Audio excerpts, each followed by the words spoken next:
ஆரோக்கியம் தரும் கடல் மூரை மருத்துவ குணங்களின் ரகசியங்களை பார்க்கலாமா வாங்க. பிரபஞ்ச படைப்பில் மனிதர்களை வியப்பில் ஆழ்த்தும் அளவிற்கு நிலத்தில் வாழும் உயிரினங்களும் நீரில் வாழும் உயிரினங்களும் பல வினோதமான வித்தியாசமான வாழ்க்கை முறை மற்றது தோற்றத்தை கொண்டிருக்கிறது. நிலத்தில் வாழும் உயிரினங்களை போல கடல்லையும் பல்வேறு வகையான உயிரினங்கள் வாழ்கிறது. அவைகள் பார்க்கறதுக்கு மிகவும் அதிசயம் மற்றது அபூர்வமான உயிரினங்களாகவே இருக்கிறது. இந்த மூரை உயிரினங்கள் பார்க்கறதுக்கு குழந்தைகள் விளையாடும் பொம்மை போல இருக்கும். இவைகள் பார்க்கறதுக்கு விசித்திரமான மொட்கள் நிறைந்த பந்து போன்ற அமைப்பு கொண்டவை. இவைகளை மீன்கள் பிடிப்பது போன்ற வலைகளை வீசி பிடிக்க முடியாதோ கடலுக்கு அடியில் சென்று தான் பாறைகளுக்கு இடையில் வாழக்கூடிய மூரை உயிரினங்களை பிடித்து வர முடியும். இந்த உயிரினங்களுக்கு முதுகெலும்பு கிடையாதுங்க. மற்றது உடலை சுற்றிய மொட்கள் நிறைந்த கடல் வாழ் உயிரினமாக தான் இது இருக்கிறதுங்க. அது மட்டும் இல்லாமல் இது ஸ்டார் ஃபிஷ் வகையை சார்ந்த ஒரு கடல் வாழ் உயிரினமாக தான் இருக்கிறது. இவை பாறைகள் அதிகமாக இருக்கக்கூடிய இடத்துல வாழக்கூடியவை. இவைகளின் உடம்புல இருக்கக்கூடிய முட்கள் பார்த்திங்கன்னா அதை பயன்படுத்தி தான் இவை ஒரு இடத்துல இருந்து மற்றொரு இடத்திற்கு இடம்பெயர்ந்து செல்கிறதா.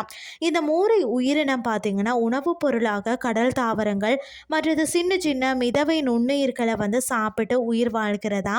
இந்த மூரை உயிரினம் மிகுந்த மருத்துவ குணம் உடையதாக இருக்கிறதுங்க.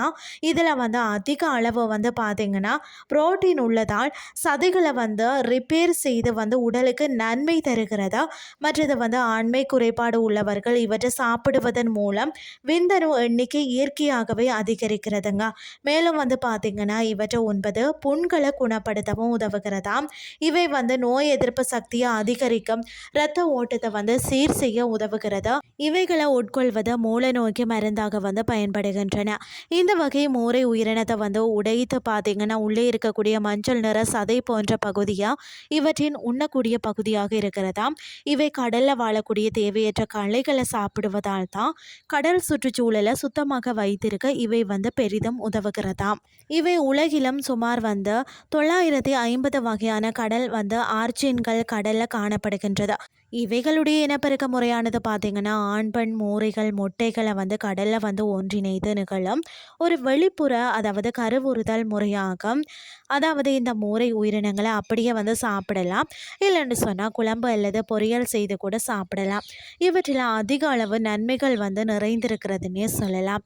இன்றைய கிறிஸ்டி உங்களுக்கு பிரயோசனமாக அமைஞ்சிருக்கும்னு சொல்லி நான் நம்புகிறேன். இதே மாதிரி மற்றும் ஒரு கிறிஸ்டின் வாயிலாக உங்களை சந்திக்கிறேன். நன்றி.